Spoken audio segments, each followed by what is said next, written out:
بسم اللہ الرحمن الرحیم۔ ایک بادشاہ کے دربار میں ایک اجنبی نوکری کی طلب لیے حاضر ہوا۔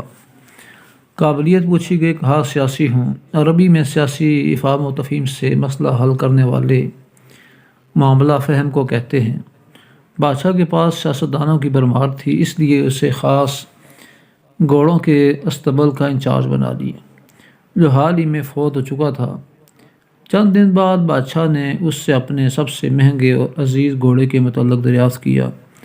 اس نے کہا نسلی نہیں ہے۔ بادشاہ کو تعجب ہوا۔ اس نے جنگل سے سائز کو بلا کر دریافت کیا۔ اس نے بتایا گھوڑا نسلی ہے، لیکن اس کی پیدائش پر اس کی ماں مر گئی تھی۔ یہ ایک گائے کا دودھ پی کر اس کے ساتھ پلا ہے۔ اسی مسئول اجنبی کو دوبارہ بلایا گیا۔ بادشاہ نے پوچھا تم کو کیسے پتہ چلا نسلی نہیں ہے؟ اس نے کہا یہ جب گھاس کھاتا ہے تو گایوں کی طرح سر نیچے کر کے کھاتا ہے، جبکہ نسلی گھوڑا گھاس منہ میں لے کر سر اٹھا کر لیتا ہے۔ بادشاہ اس کی فراست سے بہت متاثر ہوا۔ مسئول کے گھر اناج، گھی، بنے ہوئے دمبے اور پرندوں کا اعلیٰ گوشت بطور انعام بھجوایا۔ اس کے ساتھ ساتھ اسے ملکہ کے محل میں تعینات کر دیا۔ چند دنوں بعد بادشاہ نے مصاحب سے اپنی بیگم کے بارے رائے مانگی۔ اس نے کہا طور اتوار تو ملکہ جیسی ہیں، لیکن شہزادی نہیں ہے۔ بادشاہ کے پیروں تلے سے زمین نکل گئی۔ حواس بحال کیے، ساس کو بلا بھیجا، معاملہ اس کے گوش گزار کیا۔ اس نے ڈرتے ڈرتے کہا حقیقت یہ ہے کہ تمہارے باپ نے میرے خاوند سے ہماری بیٹی کی پیدائش پر ہی رشتہ مانگ لیا تھا، لیکن ہماری بیٹی 6 ماہ ہی میں فوت ہو گئی تھی۔ چنانچہ ہم نے تمہاری بادشاہ سے قریبی تعلقات قائم کرنے کے لیے کسی کی بچی کو اپنی بیٹی بنا لیا۔ بادشاہ نے مصاحب سے دریافت کیا تم کو کیسے معلوم ہوا؟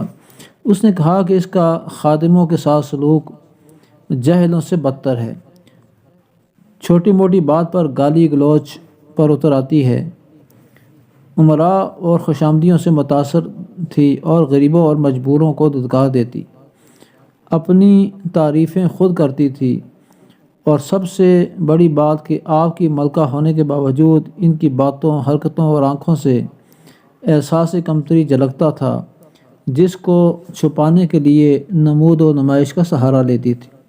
بادشاہ اس کی فراست سے خاصا متاثر ہوا، بہت سا اناج، بھیڑ بکریاں بطور انعام دیں، ساتھ ہی اسے اپنے دربار میں متعین کر دیا۔ کچھ وقت گزرا، مصاحب کو بلایا، اپنے بارے میں دریافت کیا۔ مصاحب نے کہا جان کی امان۔ بادشاہ نے وعدہ کیا۔ اس نے کہا نہ تو تم بادشاہ زادے ہو، نہ تمہارا چلن بادشاہوں والا ہے۔ بادشاہ کو تاؤ آیا، مگر جان کی امان دے چکا تھا۔ سیدھا والدہ کے محل پہنچا۔ والدہ نے کہا یہ سچ ہے، تم ایک چرواہے کے بیٹے ہو، ہماری اولاد نہیں تھی تو تمہیں لے کر پالا۔ بادشاہ نے مصاحب کو بلایا، پوچھا بتا تجھے کیسے علم ہوا؟ اس نے کہا بادشاہ جب کسی کو انعام و اکرام دیا کرتے ہیں تو ہیرے موتی جواہرات کی شکل میں دیتے ہیں، لیکن آپ بھیڑ بکریاں، کھانے پینے کی چیزیں عنایت کرتے ہیں۔ یہ اسلوب بادشاہ زادے کا نہیں ہے، کسی چرواہے کے بیٹے کا ہی ہو سکتا ہے۔ اس کا لب لباب واقعے کا یہ ہے کہ عادتیں نسلوں کا پتہ دیتی ہیں، عادات، اخلاق اور طرز عمل خون، نسل دونوں کی پہچان کرا دیتے ہیں۔